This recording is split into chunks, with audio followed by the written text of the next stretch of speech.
साधक हो, व्हीबीके ट्रस्टचे स्वयंभू विश्वराजा श्री अमृतमंथनेश्वर कल्किदत्त मंदिर, पाषाणवाडी, शिरूर, घोड नदी, जिल्हा पुणे, महाराष्ट्र येथील पंडित चतुर्वेद सायंटिस्ट श्रीवत्सवक्षा भगवंत परमहंस परिव्राजकाचार्य श्री काशी विश्वेश्वरानंद सरस्वती महाराज यांचे वेदांवरील अतिशय महत्त्वाचे संशोधन म्हणजे वेदमंत्र रक्तगट होय. 8/8/1960 पासून महाराजांचे हे संशोधन समाजाच्या कल्याणासाठी उपलब्ध असून आतापर्यंत लाखो भाविकांनी साधकांनी याचा लाभ घेतला आहे. रक्तगटाप्रमाणे वेदमंत्र जपल्यास, भक्ती केल्यास मानवी जीवन चिंतामुक्त, सुखी, सुरक्षित, संकटमुक्त होते. वेदमंत्र रक्तगट हे जगतारक आहे. संपूर्ण जगाला याचा लाभ होण्यासाठी जास्तीत जास्त शेअर करा. साधक हो, विश्वक्रांती नवे ज्ञान या यूट्यूब चॅनलवर तसेच विश्वधर्म लॉ बोर्ड या फेसबुक पेजवर रोज सकाळी पंडित चतुर्वेद सायंटिस्ट श्रीवत्सवक्षा भगवंत परमहंस परिव्राजकाचार्य श्री काशी विश्वेश्वरानंद सरस्वती महाराज यांची वेदांवरील प्रवचने, तर रोज संध्याकाळी स्वयंभू कल्किदत्त परमेश्वर अवतार चमत्कार या विषयींचे व्हिडिओ उपलब्ध होत आहेत. अवश्य लाभ घेणे. हरिओम दत्त. सूर्यकोटि समप्रभ निर्विघ्नं कुरु मे देव सर्वकार्येषु सर्वदा. ओम गुरु ब्रह्मा गुरु विष्णु गुरुदेवो महेश्वरा गुरु साक्षात परम ब्रह्म तस्मै श्री गुरवे नमः. ओम शांताकारं भुजगशयनं पद्मनाभं सुरेशं ओम विश्वाधारं गगनसदृशं मेघवर्णं शुभांगनं ओम लक्ष्मीकान्तं कमलनयनं योगिर्ध्यानगम्यं वन्दे विष्णुभवहरं सर्वलोकैकनाथं. ओम शांति. ओम दत्त दत्त राम राम. ओम दत्त दत्त राम राम. ओम शिव शिव शाम शाम. ओम शिव शिव शाम शाम. हरि ओम दत्त. आज आपण आतापर्यंत वेगवेगळे विषय हाताळले. आज एक विशेष प्रकारचा विषय हाताळणार आहोत आणि त्याचं नाव आहे महाकुंभ मेळ्यांचा राजा. महाकुंभ मेळ्यांचा राजा.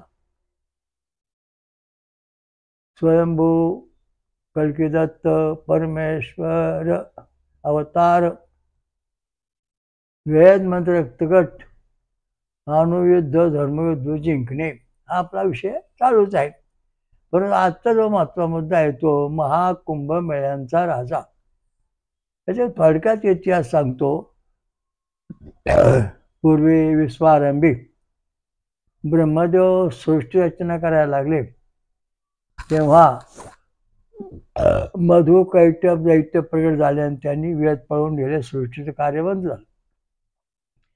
तेव्हा भगवान श्रीकृष्णाने हयग्रीव अवतार घेऊन त्या मधु कैटभ दैत्यांना मारून त्यांच्याकडून ते वेद आणून ब्रह्मदेवाला दिले. तर हा पहिला कल्प 17 म्हणजे 834 कोटी वर्षांचा एक कल्प. पण दुसऱ्या कल्पामध्ये हयग्रीव नावाचा राक्षस उत्पन्न झाला आणि त्याने ब्रह्मदेवाची खूप तपश्चर्या केली. वर मागून घेतला की मला माझ्यासारखाच जर कोणी प्रगट झाला तर मला मरण यावं, तसं येऊ नये. तेव्हा ब्रह्मदेवाने तथास्तु म्हटले पुढे दुसऱ्या कल्पामध्ये भगवान महाविष्णू आणि हयग्रीव यांचं युद्ध सुरू झालं. 5000 दिव्य वर्ष, 5000 गुणिले 360 एवढे वर्ष युद्ध चाललं. त्यामुळं देवांना होम हवन आणि मग त्यामुळे देव उपाशी राहायला लागले. तो भगवान आदिनारायण थकले आणि त्यांनी आपला धनुष्य जमिनी आणून ठेवला आणि जो दोऱ्यावर झोपले. संदीपक नावाचा जो त्या भक्त होता त्याने दोरी हलवल्यावर ती दोरी तुटली. आदिनारायण भगवंताचं शिर तुटलं. त्या आकाशात निघून गेल्यानंतर त्या भगवंताला उच्चय श्रव नावाच्या घोड्यात शिर जोडलं.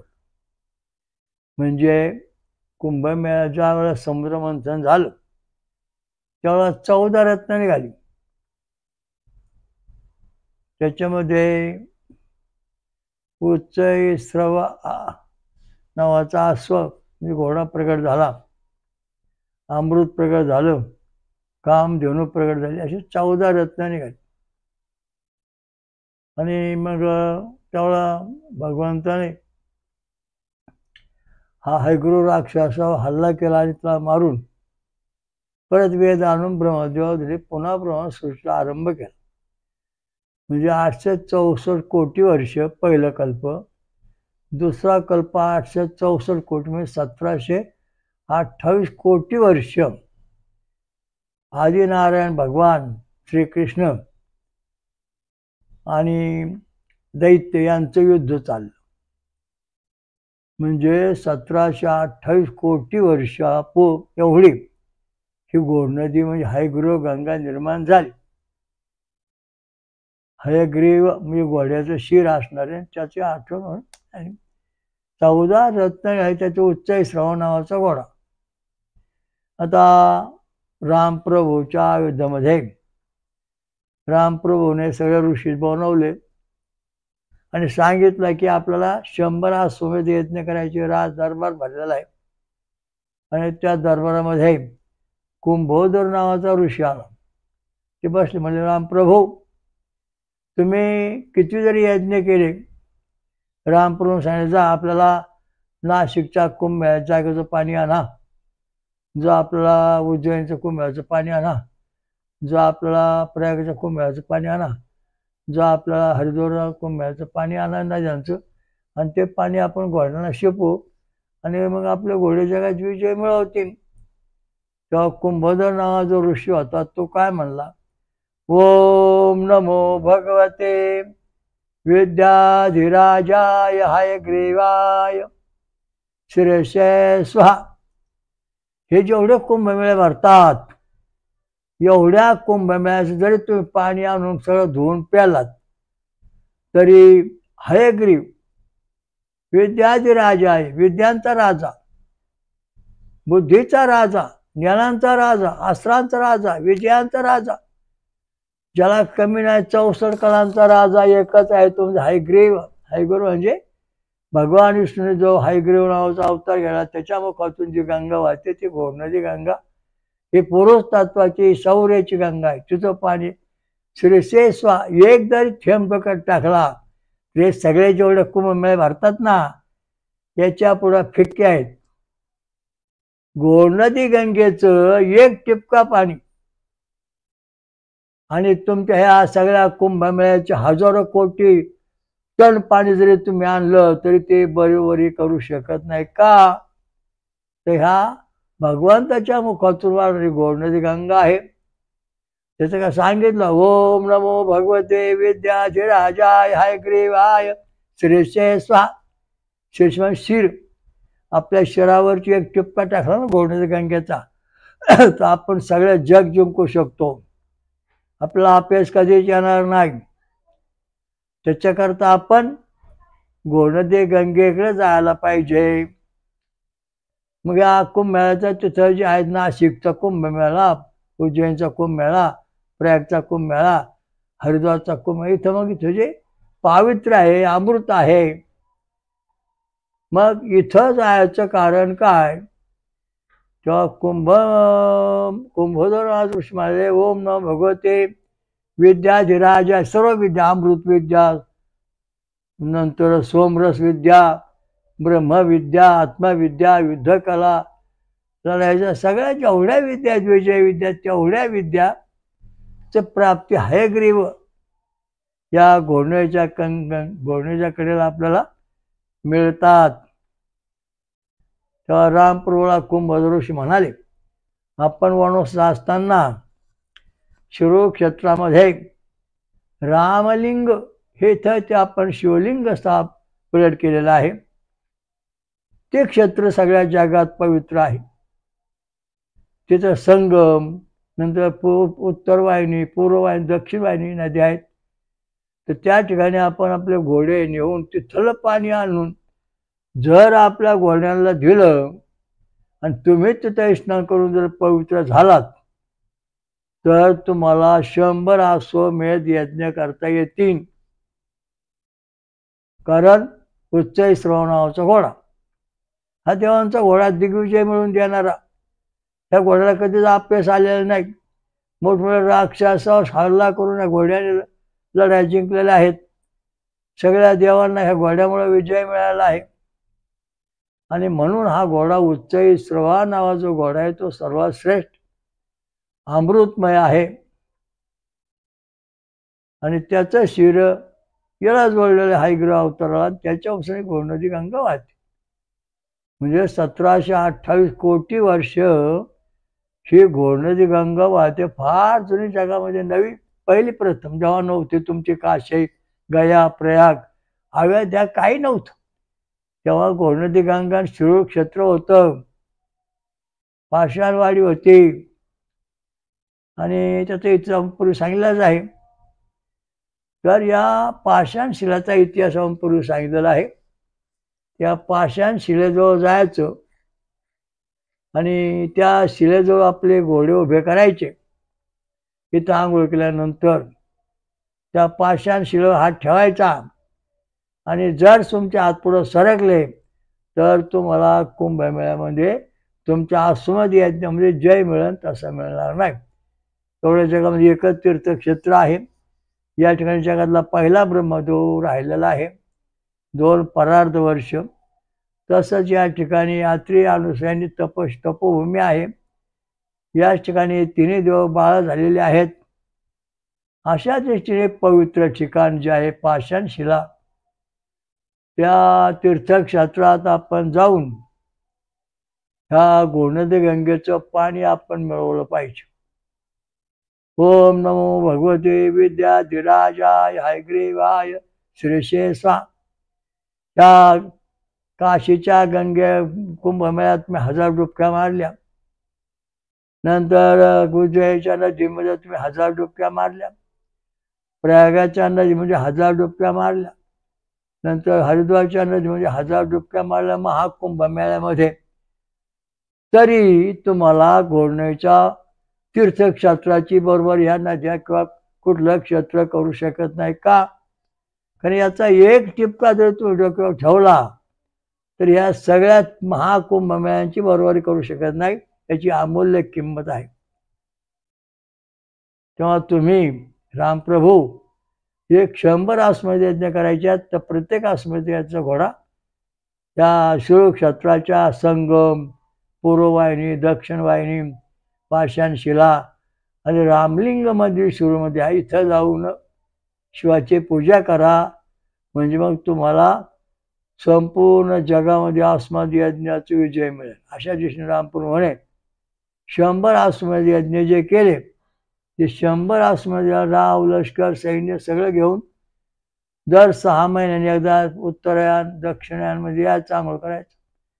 अन्नपूरचा संगम उत्तरायण, पूर्ववाहिनी रामलिंग शिरूर, दक्षिणायन तोडवानाथ, अशा ठिकाणी हे रामप्रभूने या ठिकाणी आपले सगळे अश्व आणून पाषाण शिला, या ठिकाणी जे कल्की दत्त मंदिर आहे तिथे पाषाण शिला याचा नाव अलीकडे आपण दिलेलं आहे. या ठिकाणी हे गुप्त पाषाण शिला होती. इथं घोड्या उभा केला का तो आपोआप पुढं सरकायचा. माणसं हात पुढे केले का आपोआप पुढं सरकायचे. आणि मग सगळं सैन्य उभं राखायचं, पुढं सारखायचं. ही सिद्धीचा पहाड, या ठिकाणी 33 कोटी देवाची वस्ती, सगळ्या देवांना सिद्धी या ठिकाणी मिळाली म्हणून याचं नाव सिद्धीचा पहाड. त्याला सिद्धगिरी नावाचं वर्णन हरिवंश पुराणामध्ये मिळतं. मग रामप्रभू सांगितलं कुंभोदर ऋषींनी काय की घोड नदीचं पाणी पिल्यानंतर तुमच्या शरीरामध्ये पवमान स्वमा परमात्मा शक्ती प्रगट होईल, नंतर अल्फाकिरण प्रगट होईल, नंतर कुंडन शक्ती जागी होईल, नंतर आदिमाया शक्ती मिळेल, जुजे मिळून देणारी, आणि नंतर आक्षण घेणारे जे जीवाणू आहेत ते तुमच्या शरीरात घोड्यात येतील. त्यामुळं घोडे हे धर्मयुद्ध करून जिवंत राहतील, मारणार नाहीत. आणि बाकीच्या ठिकाणी जर तुम्ही घोडे किंवा पाणी दिलं तर तिथं तुम्हाला ग्यामा बॅटा किरण अणुभ आमचे नंतर आक्षण रहित जे जीवाणू आहेत ते घोड्यामध्ये शिरतील आणि तुम्हाला अपयश येईल. अशा दृष्टीने या ठिकाणी अणूचं प्रमाण आहे. तर रामप्रभूने कुंभोदर नावाच्या ऋषींना विचारल्यानंतर त्यांनी सगळी माहिती सांगितली. ती माहिती सांगितल्यानंतर कुंभोदर राजाला कुंभोदर ऋषींनी सांगितलं. मग रामप्रभूने सर्व सैनिकाला सांगितलं, म्हणा ओम नमो भगवते विद्याधिराजाय हयग्रीवाय शिरीषे स्वाहा मंत्र म्हणायचा. ओम नमो भगवते विद्याधिराजाय हयग्रीवाय शिरीषे स्वाहा. आणि पाणी डोकं शिंपायचं घोड नदीचं. हयग्रीवाचं म्हणजे हयग्रीव म्हणजे घोड नदी. आणि हे पाणी डोक्यावर थोडं अमृत टाकायचं डोक्यावर, म्हणजे आपण ह्या जगात सगळ्या इंद्र असतो भारी भारू इंद्र पद जिंकू. इंद्राने जरी इंद्राचे लोक अमृत प्यायचं तर हे अमृतापेक्षा श्रेष्ठ हे जल, हे अमृतमय जल आहे. जगाचे आरंभ निर्माण झाले, तुम्हाला मिळवलं पाहिजे. त्याचं सुक्त बरंच मोठं आहे, थोडक्यात एका वाक्यात आपण साधारणपणे बोलतोय. तर महाकुंभ मेळ्यांचा राजा शिरूर घोड नदी आहे. महाकुंभ मेळ्यांचा राजा शिरूर घोड नदी गंगा आहे. या शिरूर घोड नदी गंगेचं पूजन करा, तेव्हा तुम्हाला जगामध्ये जय मिळेल. तुम्ही कुंभमेळ्यात जरी फिरला सगळ्या का नाशिक, उज्जैन, प्रयाग आणि का हरिद्वार या कुंभमेळ्यात जरी फिरला तरी तुम्हाला युद्धात जय मिळणार नाही, असं कुंभ ऋषीने रामप्रभूला सांगितलं. परंतु जर तुम्ही महाकुंभाचा राजा शिरूर घोड नदी गंगा हयग्रीव या नदीचं पाणी स्नान केलं, तिथलं एक थेंब जरी तुम्ही डोक्यावर टाकला, घोड्यांच्या अंगावर शिंपलं, तरी तुमच्या घोड्यांच्या अंगात दैवी शक्ती प्रकट होईल आणि मग त्यांच्या अंगावर कवच भक्कम तयार होईल आणि मग तुम्हाला सगळ्या जगात विजय मिळेल. म्हणून महाकुंभमेळ्याचा जो राजा आहे तो महाकुंभमेळ्याचा राजा शिरूर घोड नदी गंगा आहे, हयग्रीव गंगा आहे. आता याचं याच्याकडे काय आहे वा, हयग्रीव गंगा वेदामध्ये काय माहिती आहे का? वेदामध्ये म्हटलेलं आहे आस्वावती, गोमती, वीरवती. ह्या घोड्याचं नाव वेदामध्ये आस्वावती आहे, म्हणजे घोड्याच्या मुखातून प्रगट झालेली गंगा. दुसरा असा अर्थ आहे आस्वावती. आस्वावती म्हणजे घोडनदी गंगा जी आहे, हा जो प्रदेश आहे घोडनदी गंगेचा, त्या घोडनदी गंगेच्या कडेला अनंत कोटी अश्वमेध यज्ञ करणारे, अश्वमेध यज्ञासाठी लागणारे श्याम वर्ण करण्याचे घोडे आहेत. पूर्वी इंद्रदेवाने या घोड्यांचा उपयोग करून हजारो अश्वमेध यज्ञ केलेले आहेत. मग दुसरं गोमती म्हणजे उच्चय सर्व नावाचं घोड्याचे स्मरण, हयग्रीव अवतार स्मरण. आता गोमती, गो म्हणजे गाय. या ज्या कामधेनू आहेत सोनं देणाऱ्या, ज्या गायांच्या शेणामध्ये सोनं आहे दुधाचं सोनं आहे, गोमूत्रात सोनं आहे, अशा ज्या गाय आहेत गोमती, आता याला गिरी गाय म्हणतात किंवा नाव आहेत, पण मुळे वेदामध्ये गोमती नाव आहे. गोमती, मती म्हणजे बुद्धिमान, गो म्हणजे गाय. ह्या गाय इतक्या बुद्धिमान, हिचे इतकी बुद्धी कोणालाच नाही. या गाया या ठिकाणी अनंत कोटी गाया या कामधेनू, गोमत म्हणजे कामधेनू इथे आहेत. ज्या तुमच्या समुद्रामध्ये म्हणजे कामधेनू निघाली ना, त्याच्यापेक्षा श्रेष्ठ कामधेनू त्या घोड नदी गंगेच्या कडेला आहेत. कुंभोदर ऋषीने याचं स्पष्टीकरण करून रामप्रभूला सांगितलं. पुढं वीरवती, वीर म्हणजे लढणारी, या ठिकाणी जे सगळे मानव राहतात, हयग्रीव खंड आहे, ह्या हयग्रीव खंडामध्ये मानव राहतात. म्हणून या मानव राहतात हयग्रीव खंडामध्ये, ते लढणारे आहेत, आर्य संस्कृतीचे आहेत. आणि या आर्य संस्कृतीचे असल्यामुळं त्यांचे कोणी हात धरू शकत नाहीत. म्हणून तुम्ही घोडण्याच्या तीर्थात जाऊन तिथले शाम कर्ण, कामधेनू आणि लढणारं सैन्य पण आपल्या ते घ्या.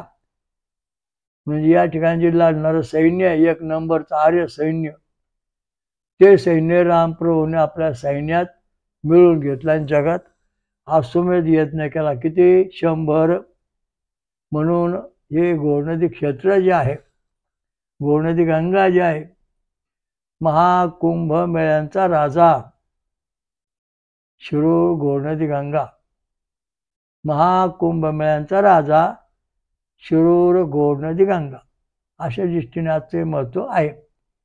मग या ठिकाणी अणुबॉम्बचं युद्ध, म्हणजे पूर्वी अणुबॉम्बचं युद्ध होत, आणि धर्मयुद्ध म्हणजे रामप्रभूने आश्रमात सोडायचा, तो धर्मयुद्ध म्हणून प्रत्येक राजांना जिंकायचं.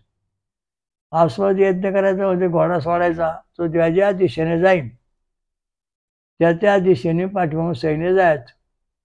पुढच्या राज्यात गेल्यानंतर त्या राजाने एक तर रामप्रभूला शरण यायचं, यांच्या मेळ्यात मांडलिक राजा व्हायचं, नाही तर लढाई करायची. अयोध्या राजाधिराज छत्रपती, महाराजाधिराज छत्रपती रामचंद्र प्रभू रघुवंशी यांचा दिग्विजयाचा घोडा सोडलेला आहे. शरण या, नाहीतर युद्धात तयार व्हा, असा एक आग्रहलेख त्यांच्या घोड्याचा डोकं लावला असायचा, सोन्यामध्ये लिहिला, आणि तो घोडा फिरायचा. हिमालय, काशी, गया, प्रयाग, अमेरिका, रशिया, जपान, सगळ्या पृथ्वीवर घोडे फिरले. रामप्रभू सगळी पृथ्वी अश्वमेध यज्ञ करून जिंकली, 100 अश्वमेध. पण ते कशा जीवार?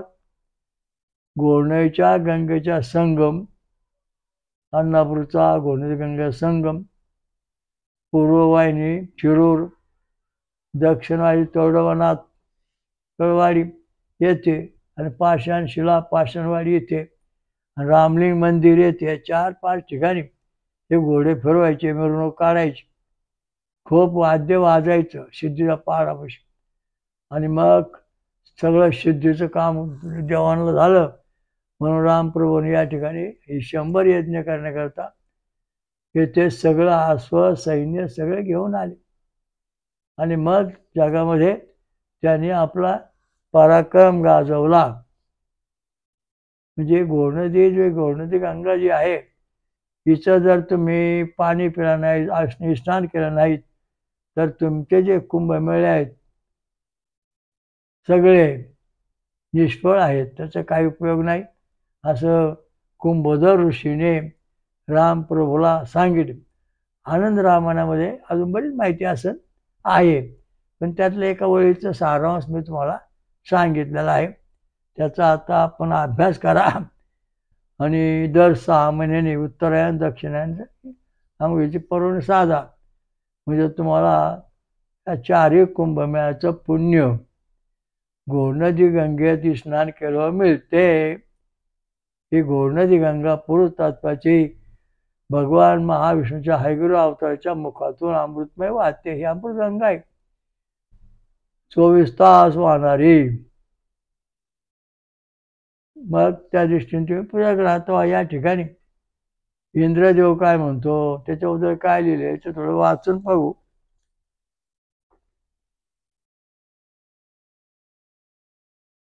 ये त्वाम इंद्र न तुष्टसुम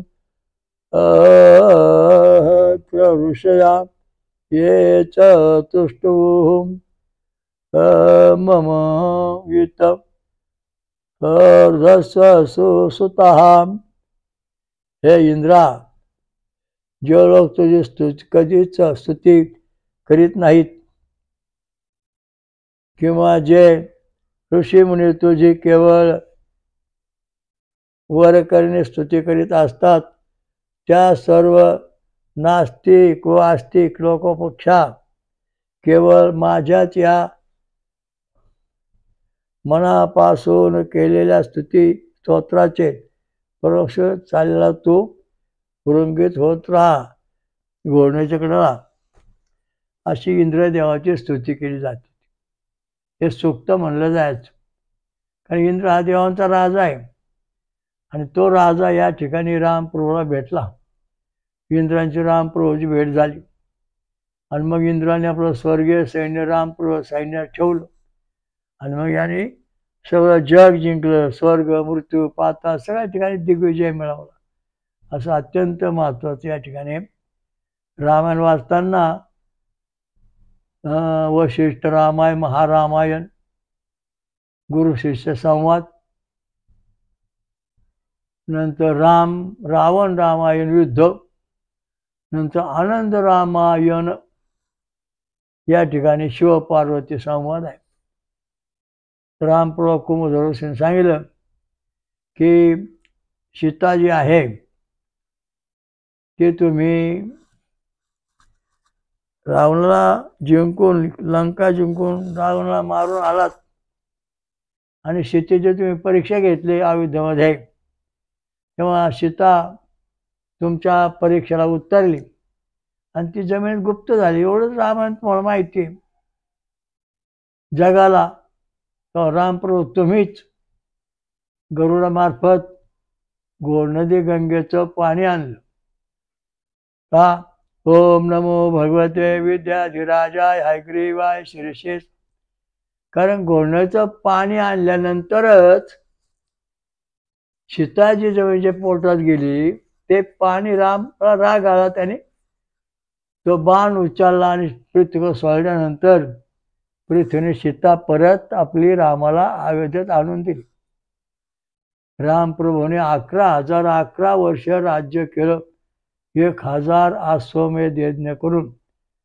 रामप्रभूचं आयुष्य 65,000 वर्षांचं आणि त्या ठिकाणी 65,000 वर्ष सीता आणि राम अयोध्येत राहिलेले आहेत. अजून राम सीता अयोध्येमध्ये आहेत. राम लक्ष्मण सीता लोकांना भेटतात आणि दर 6 महिन्याने राम लक्ष्मण सीता संगमावर आंघोळ करायला येतात. दक्षिण वाहिनी नदीमध्ये आंघोळ करतात, स्नान करतात. अशी परंपरा अनेक लोकांना दृष्टांत होतो आहे. तर हा जो महाकुंभमेळ्यांचा राजा शिरूर, घोडनदी गंगा याच्या आंघोळ केल्याशिवाय किंवा याचं तीर्थ घेतल्याशिवाय सगळ्या कुंभमेळ्याचं पुण्य तुम्हाला इथं प्राप्त होईल. ओम नमो भगवते विद्याधिराजाय हयग्रीवाय शिरशेस्वा. थोडंसं चमच्यावर थोडं 2 थेंब डोक्यावर टाका. या 4ही कुंभमेळ्याचं पुण्य आणि सगळं स्वर्गाचं पुण्य मिळून तुम्हाला विजय मिळून 100 तासमध्ये यज्ञ होतील.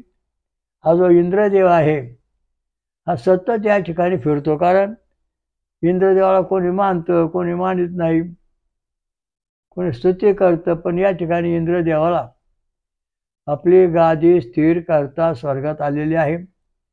देवांना या ठिकाणी विजय मिळाला आहे. पूर्वी या भूमीमध्ये रावण, नंतर कुंभकर्ण, नंतर बळीराजा, लोभासूर, क्रोधासूर, कामासूर असे अनंत असुर त्यांनी स्वर्गावर राज्य करून स्वर्ग जिंकला. रामप्रभू हा जिंकला. परंतु या ठिकाणी शिरूर क्षेत्र जे आहे त्या ठिकाणी यांचं देवांचं आणि दानवांचं लढाई, राक्षसांचं युद्ध झाली. त्याच्यामध्ये इंद्राला आणि सगळ्या देवांना या ठिकाणी विजय मिळाला. म्हणून आपण कल्कीदत्त मंदिरामध्ये देवांचा विजय स्तंभ उभा केलेला आहे. ही माहिती तुम्हाला मुद्गल पुराणात पाहायला मिळेल.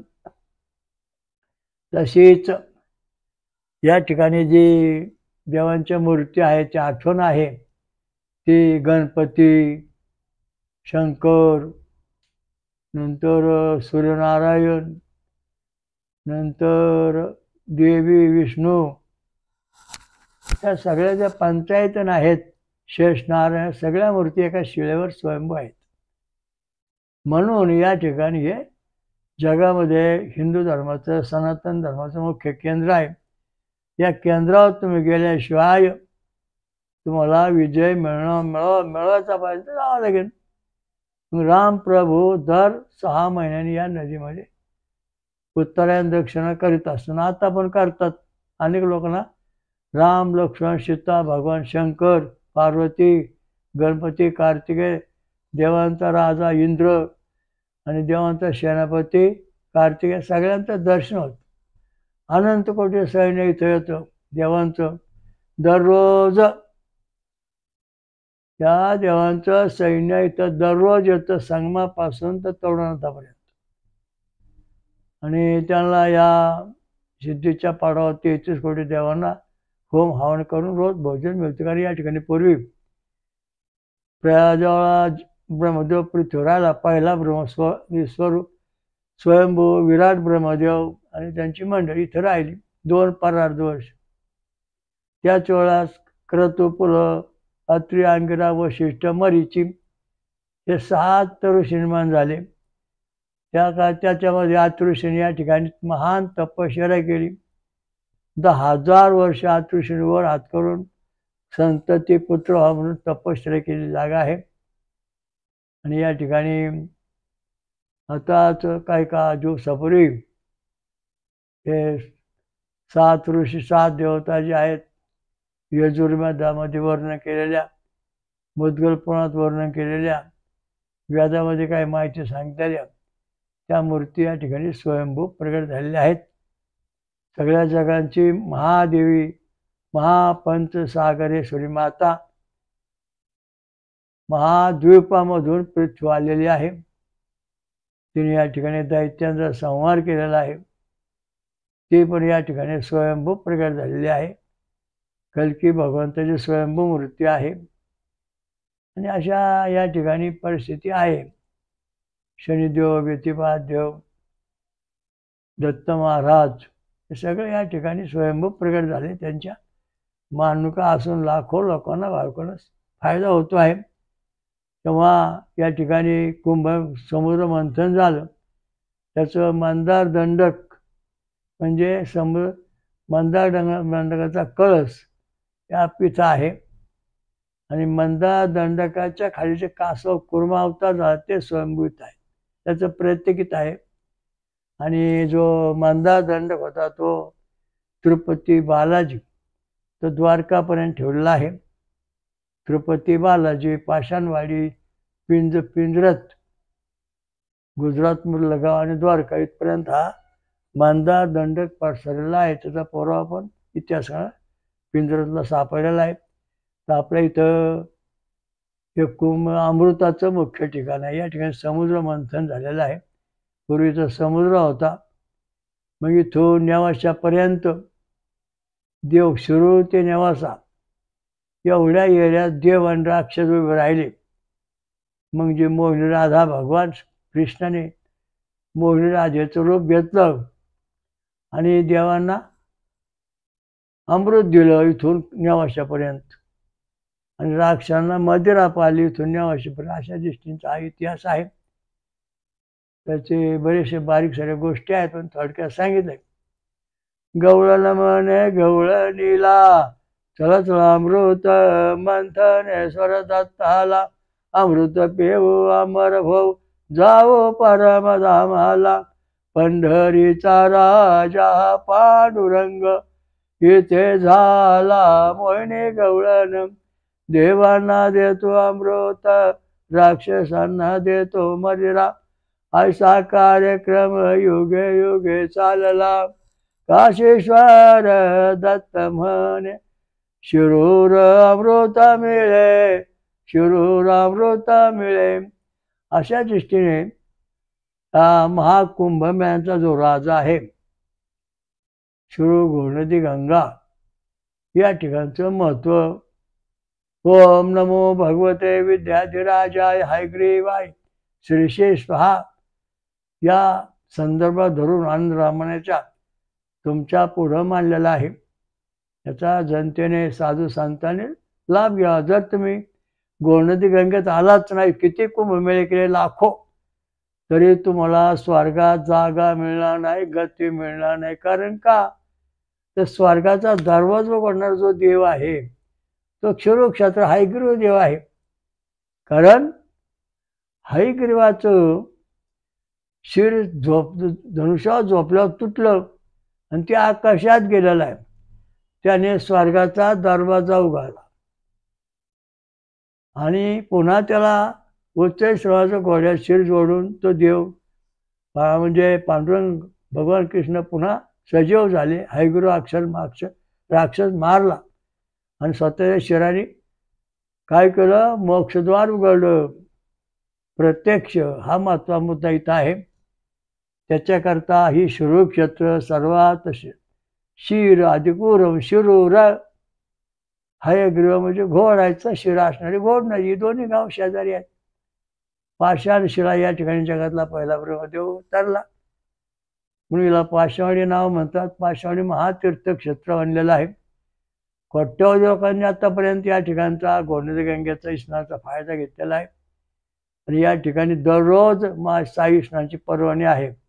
24 तास तिचा देवदेवता रोज असतात. साधू संतांनी ऋषीमुनींनी फायदा घ्यावा.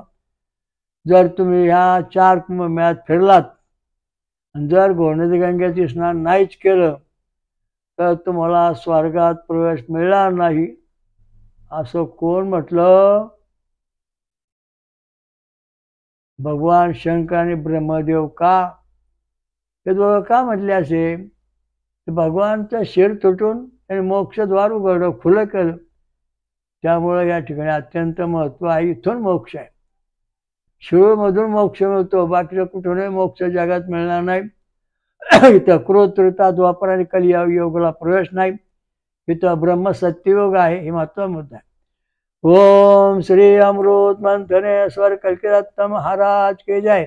स्वयंभू महा पंचसागरेश्वरी महादुर्गा शाकंभरी माता की जय. सर्व देव देवता की जय. साधु संतन की जय. ऋषि मुनि की जय. धर्म की जय हो, धर्म की जय. हरिओम तत्सत. ओम शांती शांती. सर्व साधकांनी महाराजांच्या या वेदमंत्र आणि रक्तगट संशोधनाचा प्रचार करावा. VBK ट्रस्टची योजना बेकारी संपविणे. वेदमंत्र आणि रक्तगट प्रचार करा. समाजाकडून मदत होते. जगभर घरोघरी प्रचार करा. अधिक माहितीसाठी पुढील पत्त्यावर भेट देणे किंवा संपर्क साधणे. VBK ट्रस्टचे स्वयंभू विश्वराजा श्री अमृतमंथनेश्वर कल्किदत्त मंदिर, पाषाणवाडी, शिरूर, घोडनदी, जिल्हा पुणे, महाराष्ट्र. हरिओम दत्त.